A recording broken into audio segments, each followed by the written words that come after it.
Today, we're going to learn how to add text and titles to your videos. This is super useful for creating intros, adding captions, or highlighting important points in your edits. First, make sure you have a video or background already placed on the timeline. Now, head over to the circular toolbar on the right, tap on Layer and then select Text. Type in your desired text, for example, your video title or a caption, and then tap OK. Your text will now appear as a new layer right above your video clip on the timeline. From here, you can tap and drag on the preview window to move your text around or use the corner handles to resize and rotate it.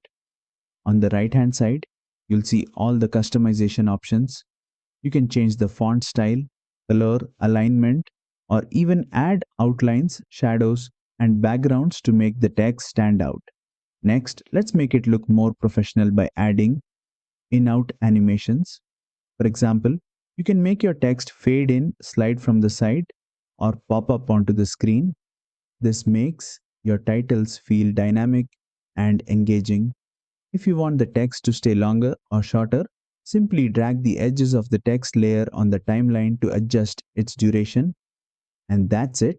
You've successfully added and customized text and titles in Kinemaster. Play around with different styles and animations to match the mood of your video. If you found this tutorial helpful, don't forget to like, share, and subscribe for more Kinemaster editing tips.